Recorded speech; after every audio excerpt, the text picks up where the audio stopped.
beaucoup, pour vous être rendu disponible et participer avec nous à ce panel, et surtout à cette thématique, quelle énergie pour le secteur de l'industrie Maroc, et surtout pour planter le décor sur cette question qui est assez centrale, celle de la formation, du conseil, du financement et de l'investissement. Je commencerai en deux temps. Il y a une question qui est sur le financement et une autre qui est sur la dimension formation, conseil et R&D. Et à tout seigneur, tout honneur, quand on parle de financement, je pense à notre ami Lamia Adraji, principal banker board. Si tu peux nous éclairer sur ce qui est proposé par la Bird et principalement sur la partie Green Value, s'il vous plaît. Oui, bonsoir plutôt. Alors, j'ai une petite présentation. Petite de combien? Très rapide. Très bien. Voilà. Donc, je vais commencer directement par la 9e slide pour gagner du temps. En fait, ce que je vais vous présenter, c'est la stratégie de la Bird au niveau mondial. Donc la Bird est une institution financière internationale qui a pour objectif de financer et d'accompagner les transitions de différents pays, notamment la transition énergétique. Et dans notre stratégie, depuis 2006, nous avons ajouté pas à pas des notions vertes. Donc en 2006, nous financions l'efficacité énergétique et les énergies renouvelables uniquement. En 2013, nous avons rajouté les ressources, eau, matières premières, l'adaptation au changement climatique. Et en 2015, nous avons lancé la Green Economy Transition. C'est deux axes supplémentaires, donc la protection environnementale et le transfert de technologie. Notre objectif d'ici 2020, c'est d'atteindre 40% de nos financements verts, qu'ils soient labellisés verts. Cette année, nous avons déjà atteint, en 2019, 46%. Donc nous avons dépassé nos objectifs. Juste quelques points clés. Nous avons financé près de 1500 projets verts pour un volume de 34 milliards d'euros, ce qui représente 103 millions de tonnes de CO2 par an d'économie. Voilà. Alors, comment on arrive à ces chiffres-là? On a différents financements. Du financement direct, comme le projet Maghreb Industrie, qui a été en partie financé par la Bird. Et on remercie M. Marrakchi de nous avoir fait confiance. Donc, ce type de financement a bénéficié de subventions directes, FinTech. Et nous faisons aussi du financement indirect, donc via nos banques partenaires, comme les produits que nous avons lancés, le Morcef et les chaînes de valeur verte que je vais présenter plus tard. Tout cela en parallèle à de l'assistance technique que nous offrons à nos banques partenaires, mais aussi aux clients directs. Alors pour le FinTech, rapidement, c'est des aides financières aux entreprises afin d'implémenter des technologies climatiques avancées afin de réduire les émissions de gaz carbonique et accroître la résilience climatique en accordant des subventions et de l'assistance technique. Et on a toujours de l'assistance technique pour aider à mettre en œuvre les investissements. Voilà. Et en ce qui concerne, on peut passer encore. Donc, en ce qui concerne le financement indirect, M. Mouline a mentionné tout à l'heure le Morcef. Donc, c'est un produit qui a été innovant, qui a été lancé dans plusieurs pays d'opération, 20 pays sur 38. Et au Maroc, c'était un vrai succès puisque cela a créé un vrai marché. Donc, en fait, c'est un financement qui est offert par la Bird et d'autres partenaires, donc l'AFD, la Banque européenne d'investissement et aussi la KfW. Tout cela en parallèle à une subvention financée par l'Union européenne. Cette subvention se formalise sous forme d'incitation directe au client final. Donc 10 à 15% de son investissement est remboursé à la fin de la mise en place de son investissement. Et tout cela, en parallèle, nous offrons de l'assistance technique à la banque partenaire afin de mettre en place l'offre produit, donc le Morcef en l'occurrence, mais aussi au client final de mettre en œuvre son investissement et qu'il soit vraiment labellisé écologique et vert. Alors juste pour que vous voyez un peu l'impact, ce Morcef, c'est 110 millions d'euros qui ont été prêtés. Ça a contribué à une réduction des émissions de CO2 de 102 000 tonnes par an, ce qui équivaut à 4,6 millions d'arbres plantés. Et l'économie d'énergie a été de 350 000 mégawatts par an, ce qui est quand même très important pour le Maroc. Voilà. Donc pour vous montrer que l'investissement vert n'est pas seulement un investissement qui permet d'être à la page, entre guillemets, mais il est aussi rentable. Donc on voit les TRI moyens par secteur, on voit qu'on atteint du 11, du 14 ou même du 39%, ce qui est pour la culture et la production animale. Donc le fait d'investir vert, c'est rentable. Et on voit les temps de retour, donc ils sont un peu pas cachés, mais par exemple pour l'hébergement et la restauration, on est à 4,5 ans. Pour la santé humaine, nous sommes à 7 ans. Donc l'investissement vert est rentable. Alors non seulement il est rentable, comme je viens de l'expliquer, mais aussi dans le cadre de notre offre, il y a l'expertise technique de nos consultants qui est mise à disposition et cette expertise permet donc en fait de former non seulement nos banques partenaires à ces métiers-là, mais aussi le client final qui, après cet investissement et le financement via nos programmes, aura cette expertise pour pouvoir évaluer lui-même les économies d'énergie et les investissements à mettre en œuvre. Alors, il y avait une dernière slide, si on peut la mettre.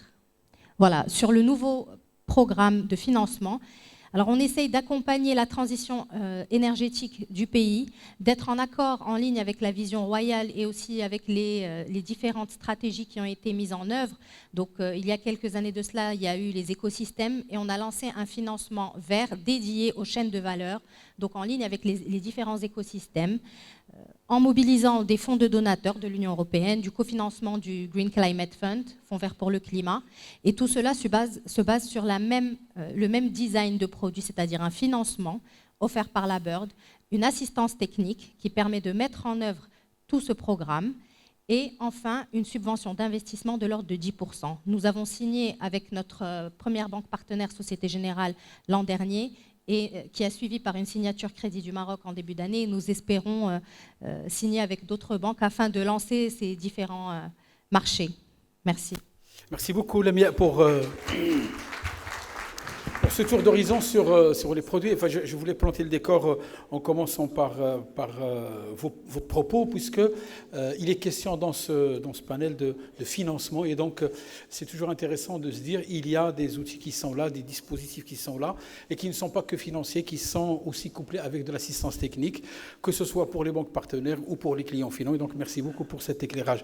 Je vais aller switcher vers, dès lors qu'on parle d'investissement et de création de valeur et de financement, on a souvent tendance à aller voir qu'est-ce qui se passe au niveau des clusters et beaucoup de plaisir à recevoir la directrice générale du cluster solaire. Fatima Zahra Khalifa, qu'est-ce qui se fait dans ton cluster? Quelles sont les perspectives? Quels sont les développements qui ont été effectués? Et pour les entrepreneurs que vous accompagnez, qu'est-ce qu'il y a comme retour d'expérience? La FENELEC au service justement du cluster, c'est ça? Exactement. Donc déjà, merci pour l'invitation et ça fait déjà plaisir de voir une salle comble, donc ce qui montre l'intérêt pour le sujet. Qu'est-ce qu'on fait dans le cluster? En fait, nous, on fait rien. C'est justement les industries qui font et qui justement essayent d'améliorer la compétitivité grâce à l'énergie, qui est l'un des coûts les plus importants. Ce que je voudrais dire aujourd'hui, c'est que tous les ingrédients sont là. Donc on l'a vu, le premier panel, on a parlé de la loi, que ce soit la 1309, l'autoproduction, cadre réglementaire qui aujourd'hui, en tout cas, qui précise le cadre d'investissement pour la partie privée. Sur le panel 2, on a pu entendre l'ensemble des développeurs aujourd'hui qui sont très optimistes, qui sont sur de très beaux projets. On est même allé, on arrive aujourd'hui à un stade où un propre industriel comme Lafarge produit lui-même ses centrales. Donc pour pouvoir utiliser cette énergie, donc ça démontre de deux choses, la compétitivité aujourd'hui de l'énergie, mais également l'opportunité de pouvoir valoriser ces énergies, qu'elles soient éoliennes, solaires, hydrogène ou toute forme d'énergie possible, au service de la compétitivité industrielle. Et donc c'est pour ça qu'on est là aujourd'hui. Autre indicateur, c'est cette salle qui est, on va dire, pleine. Ça fait plaisir, mais en même temps, c'est aussi un signal qu'en tant qu'association de l'ensemble des acteurs énergie renouvelable, on l'a ressenti ces 2 dernières années, particulièrement cette année. On reçoit pas mal de coups de fil d'industriels qui sont intéressés, mais qui ne savent pas concrètement ce que c'est. Donc pour eux, aujourd'hui, comme ils ne sont pas forcément dans ce secteur, donc ils sont industriels, donc ils ont des factures à payer, des crédits, des problématiques d'optimisation industrielle tous les jours. Donc le solaire, c'est intéressant, mais encore, ils se posent des questions. Est-ce que ça marche? Donc déjà, oui, ça marche. Ça marche, on a entendu avec Simarakchi, 50% de la facture énergétique. Donc pour ceux qui sont dans l'industrie, 50% de réduction énergétique, c'est énorme pour une productivité. Donc c'est des chiffres qui parlent aussi. Est-ce que ça marche sur le volet technique? Ça marche. Je rejoins tout à l'heure l'intervention de Sismaoui avec Simouline. Donc on a lancé un label Taqa Pro qui permet de labelliser les installateurs photovoltaïques. Donc pour éliminer tout risque d'installation qui n'est pas faite dans les normes et standards de qualité. Donc sur ce volet-là aussi, l'expertise technique humaine existe sur le marché. On a labellisé on est à 30 installateurs labellisés, que ce soit sur le photovoltaïque, que ce soit sur le pompage solaire. Donc les ressources humaines qualifiées existent. On vient de l'entendre, le financement existe également. Donc à travers des mécanismes de financement tels que, par exemple, les outils développés par la Bird ou autres banques, ou même le modèle ESCO. Le modèle ESCO aujourd'hui est également un outil de financement très intéressant, non seulement sur le volet, on va dire, financement financier, mais c'est aussi un contrat de performance. Donc quand l'installation est faite, le développeur s'engage sur des indicateurs de performance, donc tout sur la partie assistance technique, l'installation de la centrale, mais également en termes d'économie d'énergie. Donc vous êtes complètement, on va dire, sécurisé, en tout cas l'investissement est sécurisé pour l'industriel, qui fait confiance à ce développeur qui se charge de A à Z de l'installation. Donc vous ne voyez que le bénéfice, donc forcément l'impact sur la facture énergétique. Et ensuite, ce développeur est financé par les économies d'énergie. Donc il y a énormément de modèles, de modalités pour encourager justement la solarisation ou la valorisation des énergies renouvelables dans l'industrie. Et nous, en tant que cluster, on est là pour vous accompagner dans cette démarche, pour vous mettre en relation avec les bonnes personnes, pour vous mettre en contact avec les financiers, avec les développeurs, avec les ingénieurs, avec les bureaux d'ingénierie. Également pour pouvoir vous apporter toutes les questions nécessaires et surtout vous rapprocher plus justement de ce secteur-là qui est finalement très intéressant pour toute industrie et surtout les industries énergivores. Voilà, donc n'hésitez pas, en tout cas on est là jusqu'à 19h, 20h. Voilà, on ne peut pas, pour répondre à des questions assez spécifiques de chacun de vous, mais en tout cas, pour résumer, n'hésitez pas à adopter aujourd'hui les énergies renouvelables. Le niveau de maturité est là, d'autres industries l'ont testé et ce n'est aujourd'hui que du positif pour vous. Merci. Merci beaucoup Fatima Zahra, Khalifa. Vous avez certainement remarqué que du financement, il n'y a pas que cela, il y a le financement, il y a l'assistance technique, il y a aussi un accompagnement pour être informé sur tout ce qui se fait par tous les acteurs des écosystèmes. Je voudrais, avant d'aller justement dans les entreprises, je voudrais qu'on écoute Hanan Hanzaz, représentant de pays de l'Organisation des Nations Unies pour le développement industriel, en 2 temps. C'est-à-dire, qu'est-ce qui se fait par votre organisme à l'échelle du Maroc et qu'est-ce qui se fait aussi qu'on peut partager à l'échelle internationale. Merci pour cette invitation. Félicitations au groupe Industrie du Maroc pour la réussite de cet événement. L'ONUDI, en fait, en tant qu'agence spécialisée des Nations Unies, a pour mandat en fait d'accélérer le développement industriel durable et inclusif. Et dans l'aspect durabilité, justement, on s'intéresse beaucoup aux questions énergétiques. Donc, on met en place un certain nombre de projets à travers le monde. Mais à part les projets, nous avons beaucoup de plateformes et on fait partie des coalitions au niveau international. Je vais juste commencer par la dernière. C'est une coalition, en fait, qui a vu le jour lors du dernier Assemblée générale des Nations Unies le mois de septembre dernier. C'est le Club 3%, et où 15 gouvernements, 13 entreprises internationales et des organisations internationales, notamment la Bird et l'ONUDI, s'inscrivent pour accompagner un effort supplémentaire au niveau mondial de 3%. Ça s'inscrit, en fait, c'était dans le cadre de sommet sur l'action, en fait. Nous avons aussi, en fait, un certain nombre de programmes mondiaux qu'on met en place aussi au Maroc. Il se trouve que le Maroc est vraiment un pays prioritaire pour l'ONUDI en matière d'énergie. Je cite quelques-uns. Tout à l'heure, M. Moline, il a cité, en fait, le programme de formation sur les ISO 50001. C'est un programme qui s'inscrit dans le cadre d'un accélérateur mondial sur l'efficacité énergétique que nous mettons en place au niveau de 5 pays, au niveau international, Brésil, Chine, Indonésie, Maroc. Et nous avons commencé l'année dernière en partenariat avec le ministère de l'Industrie et le ministère de l'Environnement et avec l'AME en tant que partenaire, à former un groupe d'entreprises et des consultants sur l'approche ISO 50001 avec des exercices sur le terrain pour prouver en fait le potentiel en matière d'économie d'énergie. Il y avait d'ailleurs en fait un petit documentaire, si vous pouvez le passer tout à l'heure, sur cette expérience. Parmi les projets phares que nous avons en fait au niveau international où le Maroc participe, on s'intéresse beaucoup, vous avez parlé accompagnement à la question de l'entrepreneuriat. Et donc, il y a tout un accompagnement. Nous avons un programme mondial qui s'appelle CleanTech. En fait, c'est un programme sur l'innovation et la création des emplois verts. Et c'est une compétition, en fait, au niveau national qu'on lance chaque année. On sélectionne une trentaine de semi-finalistes qu'on accompagne dans le cadre d'un programme d'accélération. Et l'énergie, en fait, est l'un des axes principaux de ce programme. Le programme est ouvert, en fait, aux porteurs de projets start-up et PME. Et l'objectif, en fait, c'est d'arriver en fait à une finale nationale où il y a 6 finalistes qui sont primés chaque année à accompagner pour la concrétisation de leurs projets. On s'intéresse beaucoup, vous voulez, en fait, financement. Et en fait, on travaille beaucoup au niveau international pour la mise en place des lignes spécifiques, en fait, pour accompagner cet effort d'efficacité énergétique, mais aussi d'adoption des énergies renouvelables. Et on s'intéresse beaucoup en fait aux outils d'accompagnement comme la formation, la sensibilisation et la mise en place des conférences. D'ailleurs, l'un des rendez-vous phares que nous organisons chaque année à Vienne, c'est le Vienna Energy Forum, en fait, qui est une plateforme internationale. Et la prochaine édition, ça sera les 16 et 17 juin prochains à Vienne sur la 4e révolution industrielle comme catalyseur pour la transition énergétique.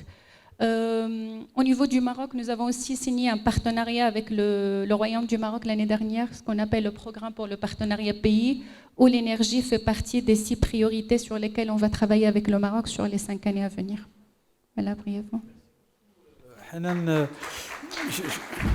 alors, je ne l'ai pas fait exprès, mais en tous les cas, les 3 premières qui ont intervenu, c'est des femmes. Et donc, beaucoup de plaisir à vous entendre sur cette thématique, à la fois couplée entre financement, accompagnement et projets structurants pour le Maroc. Juste aussi. une petite information complémentaire, parce que là, vous avez cité aussi l'aspect genre. On travaille beaucoup sur la question du genre dans le domaine de l'industrie, de l'énergie en particulier. Ça a fait en fait l'objet justement de tout un travail que nous avons lancé l'année dernière à l'occasion de la journée internationale sur la femme. Et ça fait plaisir d'être dans un panel où il y a aussi 3 femmes.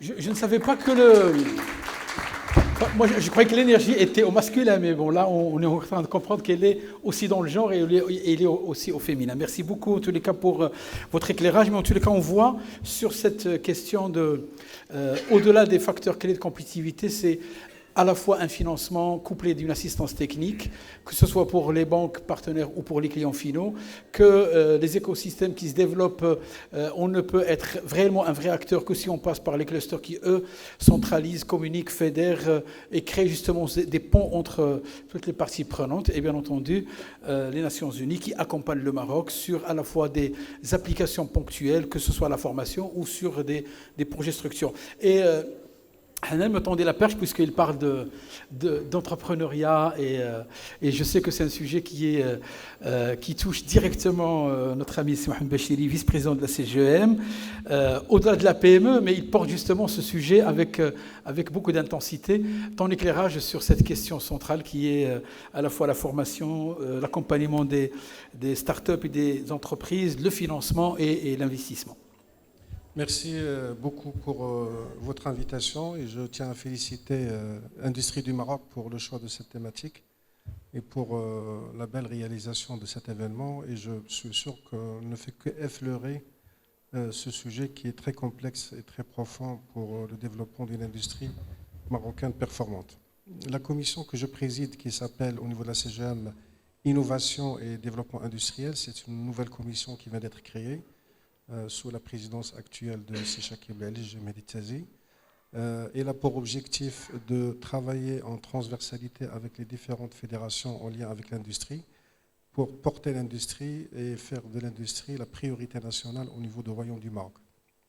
La partie innovation elle est fondamentale parce qu'on ne peut pas avancer dans l'industrie au Maroc sans innovation, sans création, sans recherche et développement, sans technologie. Le sujet de l'énergie, c'est un sujet très important. Je ne vais pas répéter ce qui a été dit par les panélistes qui m'ont précédé, mais je vais zoomer mon propos essentiellement une fois que l'énergie, qu'il soit propre ou classique, tape à la porte de l'entreprise. Une fois qu'il est à la porte de l'entreprise, qu'est-ce que fait l'entreprise en interne pour la gérer avec efficacité? Est-ce qu'elle a le savoir-faire? Est-ce qu'elle a les ressources? Est-ce qu'elle a les data? Est-ce qu'il a la partie digitale et informatique pour piloter avec efficacité cette énergie? Et est-ce qu'il a les moyens pour atteindre ses objectifs? Nous avons vu tout à l'heure que la consommation de l'énergie dans le secteur industriel au Maroc représente 20%. C'est des données qui existent de l'année 2012. Et nous avons un effort à faire au niveau du Maroc pour avoir des données aussi bien actualisées qu'au niveau secteur d'activité, zone industrielle et région. C'est très important pour comprendre ces datas et pour qu'on puisse les piloter avec efficacité. Sur les idées que je vais proposer d'une façon très concrète et opérationnelle par rapport à ce sujet d'efficacité énergétique, nous avons la partie expertise locale. Nous manquons au Maroc d'expertise interne au sein des entreprises pour piloter avec efficacité le management de l'énergie d'une façon globale, qu'il soit électrique, fluide, gaz ou autre. Donc nous devons nouer des partenariats entre le secteur industriel et le système universitaire. Ça, c'est très important. Il y a des efforts encore à faire en matière de recherche et développement. Et nous devons aussi impliquer les nouveaux centres de formation qui viennent d'être créés dernièrement, ce qu'on appelle les cités des métiers et des compétences, dans cette démarche au niveau de chaque région pour avoir des compétences de techniciens supérieurs spécialisés pour accompagner le Maroc dans cette démarche de progrès. La dimension digitalisation, nous manquons beaucoup d'outils informatiques numériques pour automatiser les diagnostics afin de générer des solutions en temps réel. Ça, c'est un point important. Et je pense qu'il faut qu'on encourage les startups à s'orienter vers ces thématiques qui sont en lien avec l'efficacité énergétique. Et nous avons tous un rôle à jouer, que ce soit le secteur public ou le secteur privé. Et utiliser le support de l'appui financement aux jeunes entrepreneurs qui vient d'être lancé par Sa Majesté dernièrement dans ce sens, pour créer et aider à la création de jeunes entreprises PME avec des jeunes entrepreneurs qui s'orientent vers des thématiques en lien avec l'efficacité énergétique.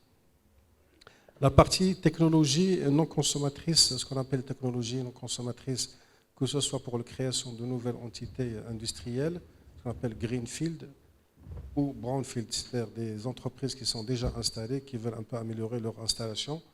Nous devons penser au volet financement pour avoir des prêts bonifiés pour l'acquisition d'équipements performants énergétiquement. C'est un sujet très important et je pense qu'on va le développer au niveau de la CGM avec nos partenaires publics. L'infrastructure haute tension installée dans les zones industrielles.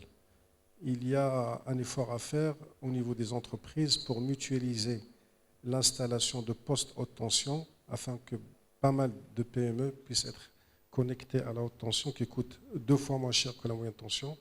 Et donc, c'est des investissements à mutualiser, notamment la partie station de traitement des eaux polluées, ce qu'on appelle les STEP. Nous avons aussi la biomasse. Donc, il y a beaucoup d'efforts à faire sur ce sujet au niveau régional en termes de performance économique. Il y a aussi une feuille de route nationale sur l'efficacité énergétique au sein de l'industrie, qui zoome sur l'industrie. Ça, c'est un point très important. Et cette feuille de route doit intégrer tous les acteurs, le privé, l'associatif, les secteurs, les régions et bien évidemment les acteurs publics concernés. Nous devons aussi penser à organiser un salon international au Maroc sur le thème des solutions d'efficacité énergétique, pas uniquement sur le volet renouvelable. Donc voilà, c'est 9 actions concrètes que je soumets à l'auditoire, qu'on va travailler bien évidemment au niveau de la commission que je préside avec Reda, mon collègue, et au niveau de la CGM. Et on a besoin de tout le monde parce que c'est un sujet qui touche et l'économie et sa performance. Et nous avons des secteurs industriels qui sont très porteurs, notamment l'automobile, CLHM, on a parlé tout à l'heure, dans lequel je travaille. Et c'est des secteurs qui sont exportateurs, qui sont source de revenus très importants en termes de devises pour le Maroc. Je rappelle que le secteur automobile a dépassé l'OCP en termes de revenus de devises à l'export depuis 2014.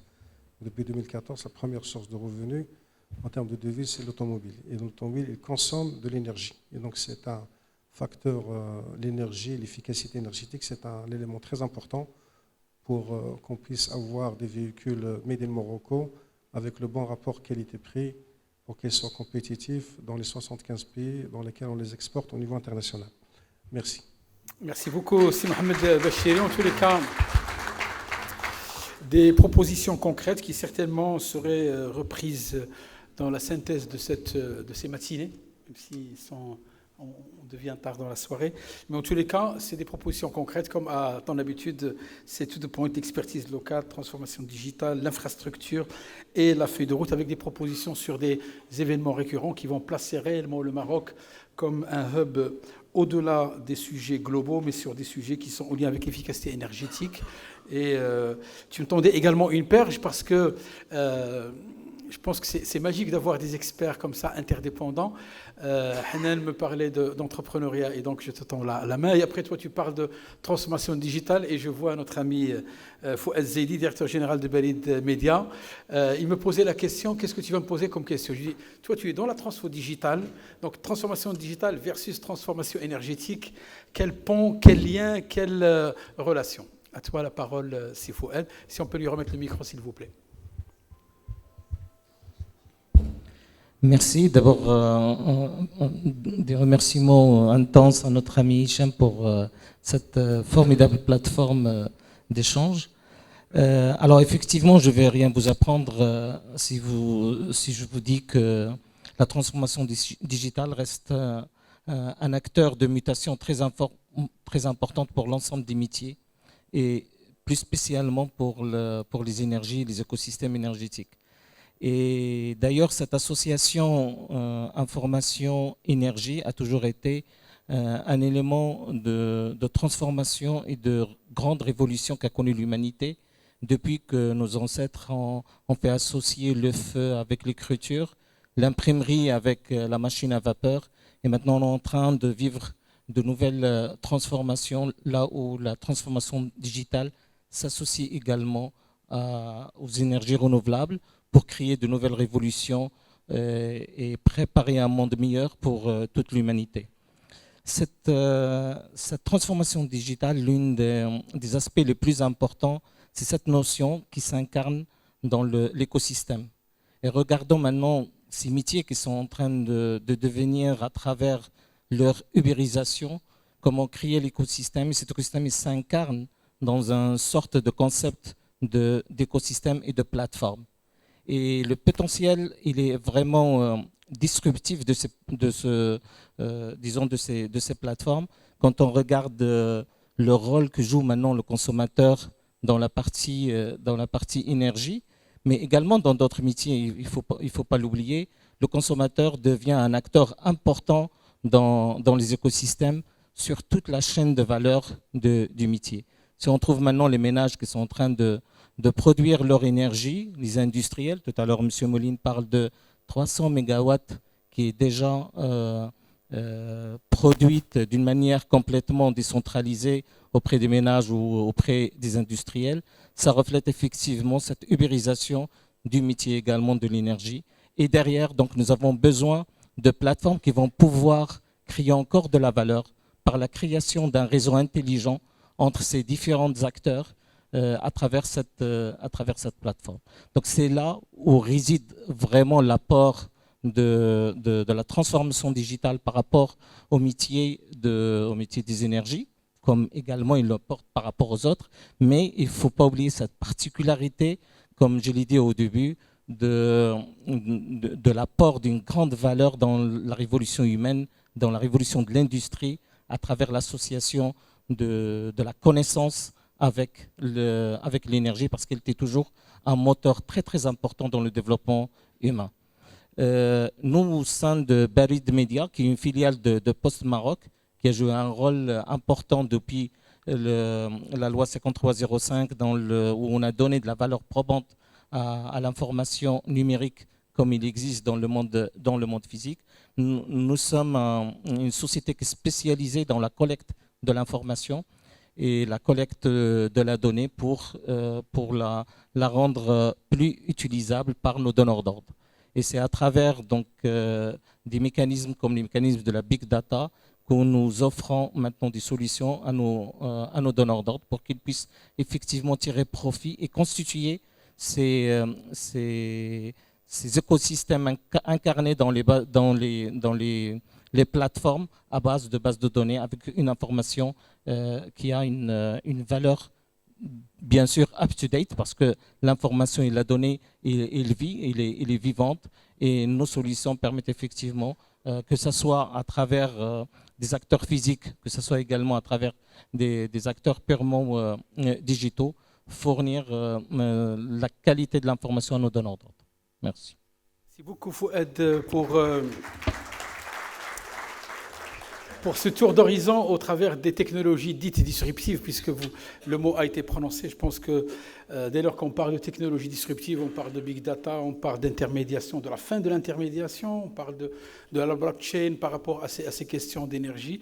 On parle également de big data, et c'est tout le propos de ce qui a été dit depuis tout à l'heure sur comment est-ce qu'on peut à la fois transformer toute la base de connaissances en vrai levier de développement et richesse pour que ce soit les industriels ou la communauté.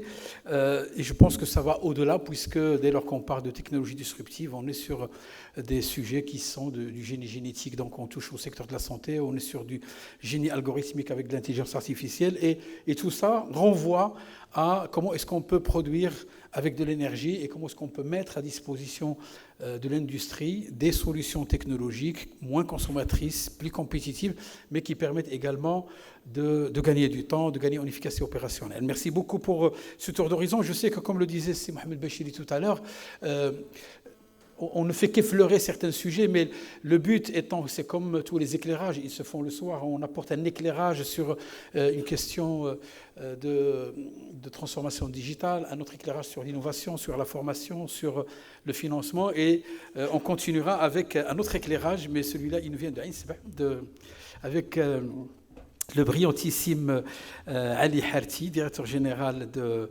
Centrelec et aussi administrateur de la Fenelec. Voilà. Je pense que le micro, dès lors qu'on le... Voilà. Voilà. Merci beaucoup, c'est Hassan. Avant de démarrer, je souhaiterais avant tout dire un grand bravo à CIHM, à ses équipes. Ce qu'il a été capable de faire aujourd'hui est difficilement faisable. Et j'en sais quelque chose parce que ça nous arrive aussi au sein de l'entreprise d'organiser des séminaires de ce type. Donc un très bravo à CIHM et à ses équipes pour l'organisation, mais aussi pour le choix du thème, parce que c'est ce qui a fait venir tout ce beau monde, tabarakallah. Tout le Maroc, effectivement. Bravo à CIHM encore une fois. Le sujet est d'actualité. Il y a une évidence aujourd'hui, c'est que ça marche. Oui, je réponds à Fatem Zahra, effectivement. Nous recevons souvent des questions de la part de nos clients. Est-ce que ça marche? Et moi, je vais vous donner des chiffres qui vont clairement montrer que ça marche. Mais avant ça, quelques chiffres sur notre secteur, la Fenelec, qui est représenté majoritairement par la Fenelec. Ce secteur profite pleinement de cette énergie, de ce business d'une manière générale. Nous sommes, la Fenelec, c'est 600 entreprises, 50 milliards de dirhams de chiffre d'affaires. C'est énorme, ça fait une valeur ajoutée de pratiquement 10 milliards de dirhams au niveau du PIB, une contribution très importante, et 70 000 emplois directs. Un petit mot aussi pour le groupe que je représente. Nous sommes une entreprise qui existe depuis maintenant 40 ans, un chiffre d'affaires de 250 millions de dirhams, et nous sommes à peu près 450 personnes. Un mot spécialement à l'égard de M. Bachiri. C'est un réel plaisir d'être assis avec lui à ce panel, parce que Sylvain Bachiri a aussi connu Centrelec dans les années 80. Il a pu voir aussi l'évolution de Centrelec. Et pour nous aussi, et pour tous les jeunes Marocains, Sylvain Bachiri reste un modèle à suivre. Et pour nous, en tout cas, c'est un réel plaisir. Alors, l'évidence, elle est là, ça marche. Pour une simple raison, c'est qu'aujourd'hui, le prix du kilowattheure produit par le PV. Donc moi, je vais surtout intervenir sur le PV, c'est Hassan, est largement inférieur au prix aujourd'hui proposé par les distributeurs pendant les heures pleines, qui est aujourd'hui entre 0,84 0,85 dirhams le kilowattheure, plus les 14% de la TVA. Donc on est à peu près 1 dirham, toute taxe comprise. Donc aujourd'hui, l'évidence, elle est là, et cette évidence se traduit en chiffres. Aujourd'hui, le Maroc importe pour l'équivalent de 500 mégawatts de panneaux photovoltaïques. Ça fait un chiffre d'affaires en importation de 1,4 milliard de dirhams, et ça fait 2 millions de panneaux installés par an. C'est énorme, 2 millions installés par an. Donc c'est dire que ça marche. Aujourd'hui, la question, ce n'est plus de savoir est-ce que ça marche ou ça ne marche pas. La question, c'est plutôt est-ce qu'un industriel devrait investir en autoconsommation ou plutôt profiter de la loi 1309 et acheter en PPA. Là, tant il y a une évidence très forte sur le prix du kilowattheure qui rend extrêmement intéressant le prix du photovoltaïque. Il n'y a pas d'évidence pour répondre à cette question, pour la simple raison, c'est que aujourd'hui, si vous voulez produire en autoconsommation, il n'y a généralement pas la surface qu'il faut, et ça c'est une question quand même qui reste centrale. Pour la loi 1309, il y a aujourd'hui le projet Nord PV2 qui a été lancé en AMI, on appelle la manifestation d'intérêt. Ça va représenter 5 milliards de dirhams d'activité pour les entreprises dans le secteur électrique. C'est énorme, 5 milliards de dirhams. Et donc ça va contribuer à la croissance dans notre secteur électrique. Maintenant, la question c'est qui réalisera ces 400 mégawatts? Certainement, il y a des industriels qui vont se positionner pour acheter cette énergie parce que ça va leur permettre d'être compétitifs. Mais la question, est-ce qu'on connaîtra la genèse de développeurs marocains? En gros, est-ce qu'aujourd'hui, ces 400 mégawatts seront réalisés par que les industriels ou plutôt en partenariat entre les industriels et des développeurs marocains? Ces mêmes développeurs marocains aujourd'hui, sur la base de l'expérience des 400 MW de Nord PV2, iront chercher des projets à l'export. Mon ami Bayed a parlé, a introduit le sujet. Oui, il y a un gisement énorme. Tu avais cité un chiffre de 50 gigawatts. On n'a pas les chiffres à l'export, mais ce qui se passe aujourd'hui, où le potentiel en Afrique est beaucoup plus important que les 50 gigawatts que nous avons au Maroc. À titre d'exemple, pour donner encore une fois des chiffres, 35% de la population africaine n'a pas accès à l'électricité. Et là, avec le PV, on a une réelle opportunité. Vous allez tout de suite comprendre, c'est en Afrique, le pouvoir d'achat est extrêmement faible. C'est pour cela qu'aujourd'hui, il n'y a pas eu assez d'investissement en centrales électriques d'une manière générale. Parce qu'on produit l'électricité, on la transporte et on la distribue. Donc il faut investir dans les centrales, investir dans les lignes de transport et de distribution. Avec le PV, nous serons capables d'investir localement avec une durée extrêmement réduite comparée à une centrale thermique conventionnelle. Et on n'aurait pas besoin des lignes de transport et des lignes de distribution.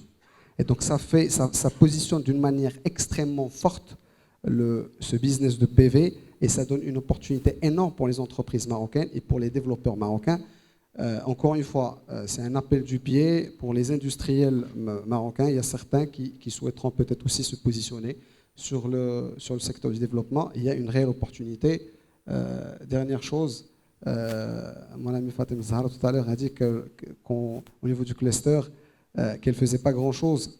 C'est juste l'inverse. Nous sommes aujourd'hui membres de ce cluster, nous sommes même administrateurs. Et il y a des choses énormes qui se font sur ce cluster. J'invite tous ceux qui sont intéressés, ceux et celles qui sont intéressés par ce secteur, de se connecter sur le site du cluster. C'est cluster solaire, c'est bien ça, Fatem Zahra .ma. C'est énorme ce qui se fait. Et dans l'associatif, les permanents, il joue un rôle énorme. Et ce que Fatem Zahra est en train de faire, et juste avec ses équipes, bien sûr, et aussi l'implication du président Bakori, c'est énorme ce qui est en train de se faire, notamment en termes de formation. Je vous invite vraiment à y aller. Voilà. Ali, pour ton éclairage et aussi pour... on a compris quand elle dit qu'on ne fait rien, c'est qu'elles font beaucoup de choses. Alors, je vais demander à Sir Qassem Bakali, en qualité de directeur général de Stratfield, de réagir par rapport à ces questions sur la formation et le conseil. Donc, c'est à toi. Si on peut lui remettre le micro, s'il vous plaît. Fatima Zahra, si tu peux juste donner le micro. Voilà.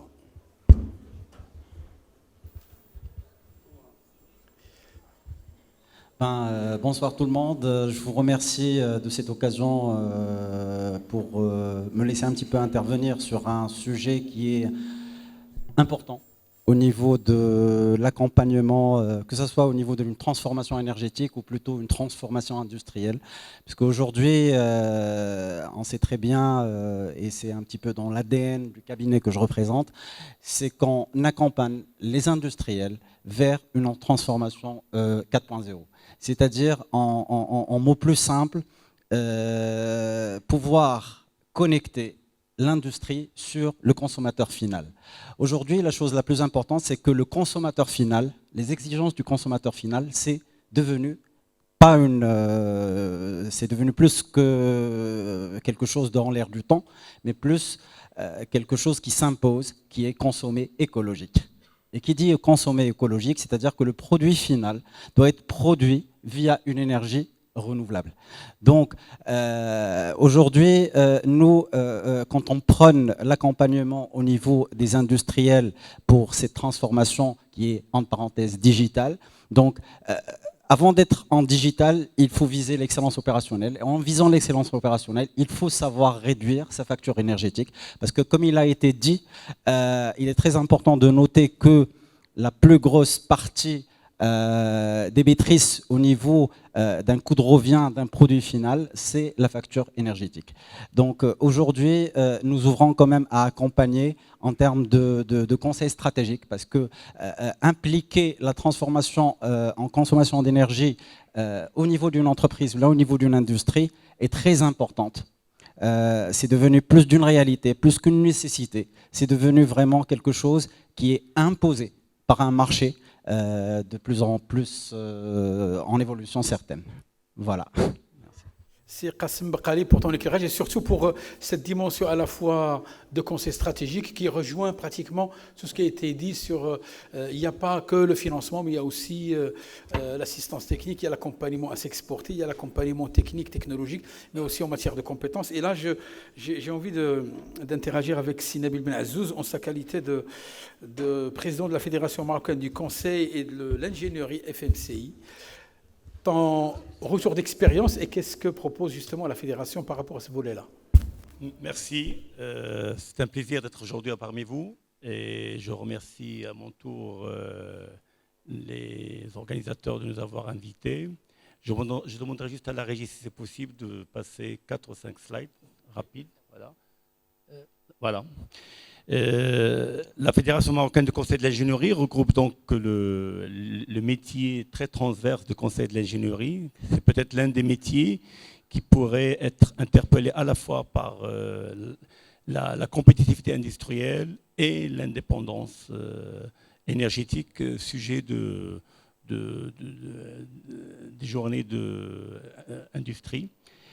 Et de par la nature des prestations du Conseil de l'ingénierie qui balaye l'ensemble de la chaîne des valeurs de tout projet, qu'il soit industriel ou énergétique, ou les deux à la fois.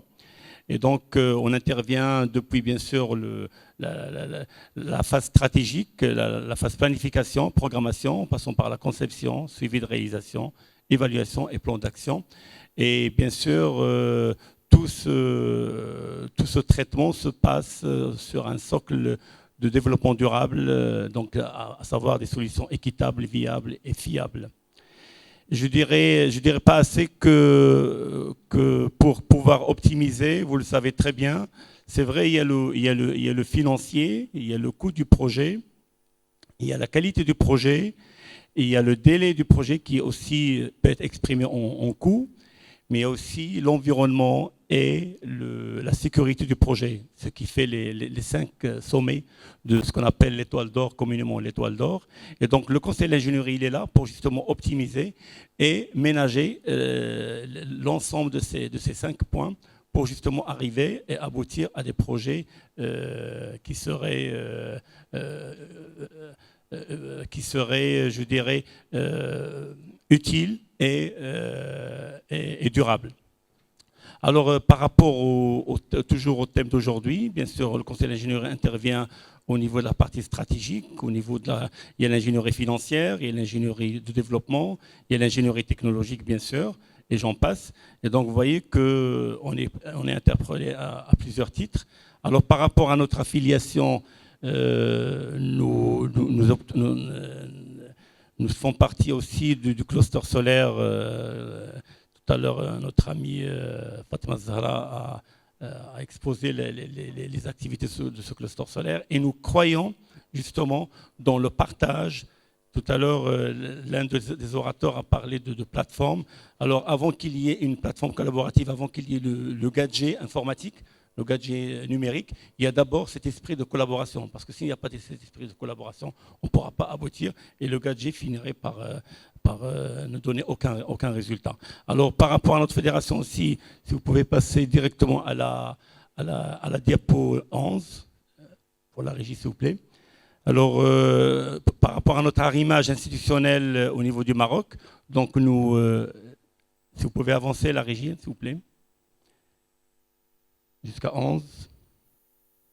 Très bien. Donc, par rapport à notre arrimage, nous avons signé avec le gouvernement en septembre 2018 un contrat programme avec une dizaine de ministères, dont bien sûr le ministère de l'Industrie et l'énergie. Tout ça pour vous dire que, pour vous exprimer notre engagement pour participer donc au programme stratégique du Maroc. Et à juste titre, diapo suivant s'il vous plaît, à juste titre, on a eu une contribution dans la convergence des programmes stratégiques du Maroc, comme vous savez très bien. Ce qui est vraiment problématique et ce qui relève du défi, c'est beaucoup plus la convergence de ces programmes stratégiques, beaucoup plus que chaque programme pris à part. Diapo suivant s'il vous plaît, voilà. Alors, tout ça pour dire que c'est vrai qu'il y a le financement, on est là pour l'optimiser, mais on est là aussi pour former donc des compétences. Et à ce titre-là, donc on a lancé la création de collèges de métiers. Alors nous disposons désormais d'une dizaine de collèges, dont celui de l'industrie, celui de l'énergie et celui tout ce qui est aéronautique et tout ce qui est bien sûr les domaines classiques dans lesquels la FMCI s'activait déjà auparavant. Et enfin, on a créé ce qu'on appelle Ingénierie Professionnelle Académie, qui est une entité justement pour assurer la formation continue. Parce que vous savez qu'un ingénieur n'est jamais à vie, il n'est jamais ingénieur à vie, mais il peut être atteint d'obsolescence. Et donc cette Ingénierie Professionnelle Académie, elle est là, elle est ouverte pour justement perfectionner nos membres, mais aussi elle est adressée aussi à nos partenaires, que ce soit donneurs d'ordre, promoteurs de projets ou autres. Et on reste à votre disposition, moi-même et mes collègues ici présents, pour répondre à vos questions. Merci. Merci beaucoup, Sinabil Ben Azzouz. Je pense pour un modérateur, il n'y a pas plus agréable que d'avoir, ce que je disais tout à l'heure, des intervenants qui, to the point, et après, qui sont dans une meilleure gestion du temps. Donc, merci beaucoup pour votre éclairage. Je pense que sur cette séquence, ce panel, nous avons été à la fois sur la partie financement, nous avons été sur des expériences nationales et internationales, sur l'engagement de la CGEM pour à la fois avec des propositions, j'allais dire, concrètes, et aussi pour promouvoir l'entrepreneuriat et des startups qui vont innover. Le mot, il a été déjà prononcé. On ne peut être dans un secteur où l'énergie est un facteur clé sans faire appel justement à la fois à la recherche et développement pour innover et à la formation des compétences. Les propos, que ce soit de Sir Qassem ou de Sinabil, corroborent justement d'aller dans le sens d'une meilleure amélioration de nos compétences et bien entendu le tout à la fois une transformation humaine et une transformation digitale pour un cluster solaire qui assure justement une connexion entre l'ensemble des parties prenantes. Vous aurez remarqué que sur ces 3 panels, nous avons surfé à la fois sur des défis qui sont en lien avec l'énergie. Le mix énergétique n'est pas quelque chose de simple, ça a été dit. C'est un exercice, c'est un questionnement, mais c'est aussi des choix stratégiques pays, puisqu'il faut avoir à la fois une vision, il faut avoir une stratégie de développement qui va dans le même sens. Et on a également vu que le mot qui était le plus répété, ça a été la compétitivité. Donc, comment est-ce qu'on peut l'améliorer avec les cas d'usage, avec les use cases, les best practices qui ont été proposées depuis tout à l'heure. Donc, je pense que nous avons surfé sur trois panels pour à la fois éclairer, informer, engager. On a eu également beaucoup d'optimisme de la part de ACWA Power, beaucoup d'engagement, des propositions concrètes. Donc, merci beaucoup à vous tous.